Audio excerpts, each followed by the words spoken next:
Agora, da descoberta arqueológica bíblica que deu uma grande contribuição foram os famosos manuscritos do Mar Morto. Eles foram encontrados... Você foram para Israel alguma vez, não? Não, nunca fui. Cara, vocês têm que ir para lá. Nossa. Tá tranquilão agora. Agora tá tranquilo, né? Tá O Brasil não tá... O Brasil também tá muito diferente disso, não. É bom, né? é verdade. Né? Mas em 1947 para 48, quando estava ali na discussão para a criação do Estado de Israel, né? Em 48 que foi criado, um garotinho beduíno estava procurando umas cabras no deserto da Judéia. O Estado de Israel nem estava começando a criação do Estado de Israel. O nome do menino era Muhammad El-Dib. A tradução seria Maomé, o Lobinho. E ele, pensando que as cabras tinham entrado dentro de um buraco assim, falou, não vou entrar nesse buraco aqui à toa, porque vai que os bichos não estão lá dentro, ou tem um outro animal lá. E eu me lasque todo. Mas também não vou chegar pro meu pai, ele vai perguntar, você entrou lá para verificar? Vou tomar uma sova. Então ele pegou uma pedra e jogou dentro do buraco, e falou, se elas estiverem lá dentro, elas vão fazer barulho. Só que quando ele jogou a pedra, ele escutou barulho de vasos de cerâmica quebrando.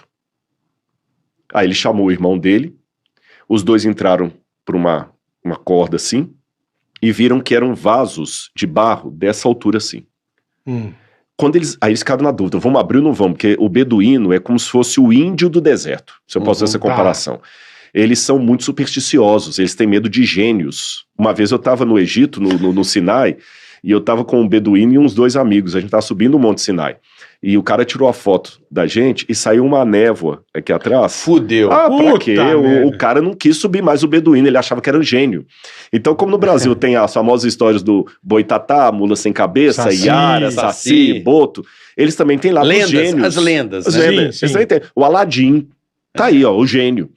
E se você abre aquilo ali, é um gênio. Mas e se for também tesouro? Entendi. Abriram... Não era nem uma coisa nem outra. Era um monte de pergaminho enrolado. Eles não sabiam ler aquilo ali.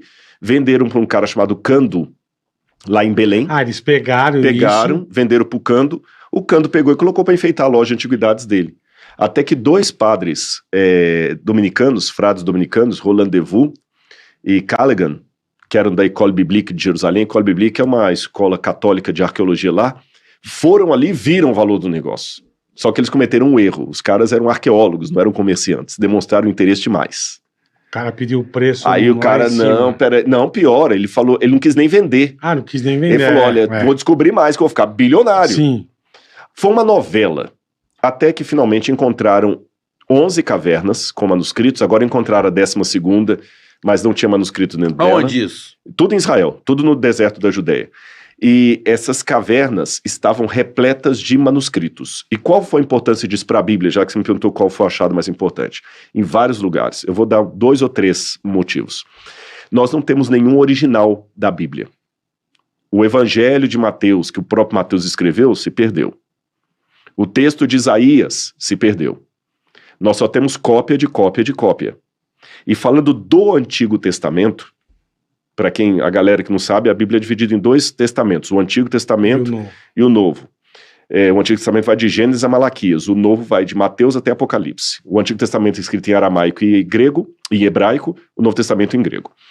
Do Antigo Testamento, a cópia em hebraico mais antiga que tinha da Bíblia datava do século X da nossa era, Idade Média. Foi século X, 970 depois de Cristo. Estou falando 1.200 anos, 1.400 anos mais novo do que o término do Antigo Testamento. Então, quer dizer, quando o Antigo Testamento terminou de ser escrito, você conta 1.400 anos para ter a cópia mais antiga em hebraico. A pergunta que um cético pode fazer é: quem me garante que esse texto não foi adulterado ao longo do tempo? Exatamente. E havia muitas acusações, inclusive, contra a Igreja Católica. Muita gente dizia assim, ó, a Igreja Católica mudou os textos da Bíblia como ela queria, porque foram monges que estavam copiando isso. Então a Igreja botou o que quis lá. Então, até hoje, tem muito cético que fala assim, Bíblia, isso aí foi um bando de padre do deserto lá que botou o que quiser. Isso, né? E como é que você garante que isso está lá mesmo? Bom, quando encontraram esse manuscrito em 1947 e foram datar, por exemplo, tinha uma cópia de Isaías ali que datava de 250 anos antes de Cristo. Caralho. 1.200 anos mais antiga do que achavam. que os manuscritos medievais que os judeus estavam copiando, os maçoretas. 1.200 anos mais antiga. E quando você compara o Isaías que foi encontrado lá com o Isaías medieval, você vê que o texto bateu. Rodrigo, não tem diferença nenhuma? Tem. Mas sabe quais são as diferenças? Palavra soletrada, como se fosse, vou simplificar para a galera entender. É como se num texto estivesse escrito assim, carioca com C, e no outro estava carioca com K. Uma letra. Uma letra. Tá. Olha, engraçado, que esse aqui ele escreveu carioca com K. Não mudou nada, continuou sendo carioca. Sim. Só que me deu um indício que talvez naquela época não escrevia carioca com C. Você tá entendendo? No texto de Isaías medieval, chamava Deus assim, santo, santo, santo. Que até na missa usa, né? Sim, santo. A voz, exatamente. No de Qumran estava só 2 vezes, santo, santo.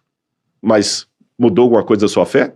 Não. Nada. Um falou uma vez Pelo a mais, contrário, outro uma vez a menos. mostrou que a Bíblia foi preservada. Além disso, encontraram-se ali vários outros textos não bíblicos que me ajudam a entender como era o judaísmo da época de Jesus. O que eles pensavam, o que eles comiam. Até algumas gírias que Jesus usou, por exemplo, que Jesus falou o seguinte, bem-aventurados os pobres de espírito. Não tem essa bem-aventurança? O que é isso? Você sabe que um grande problema hoje é traduzir expressão idiomática.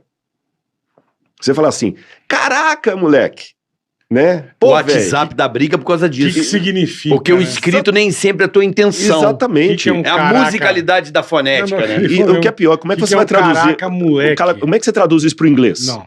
Pro alemão? Esquece. E pra gente entender uma gíria, uma expressão idiomática, uma piada. Gente, eu falo inglês, mas eu não consigo rir em stand-up. Porque eu não entendo. É o dialeto, é uma coisa muito específica. Eu tô entendendo o que o cara tá falando, mas não tô vendo graça. Mas um americano também fala português, você não vai entender. Também não vai entender nada. Então, os manuscritos do Mar Morto me ajudaram a entender a piada da época, a expressão idiomática, o trocadilho. Caralho. Então, tem um texto, por exemplo, lá que fala dos Anavei Ruar. O que é Anavei Ruar? Os encurvados no espírito, os pobres de espírito. Sabe o que é pobre de espírito? Não é o mendigo da época.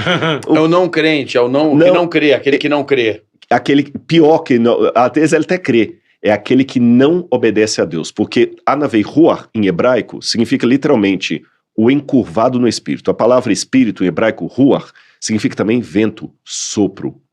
E Anavei é pobre ou humilde. Agora, quando o vento passa, e você tem o trigo, o que é que o trigo faz quando o vento passa? Ele dobra na direção do vento. Ele é um encurvado no espírito. Ele obedece, ele é submisso. Esse é feliz. Então, quando o Espírito de Deus sopra, você se encurva. Aí Jesus falou, bem-aventurados os pobres de espírito. Olha, agora deu para entender o que Jesus falou.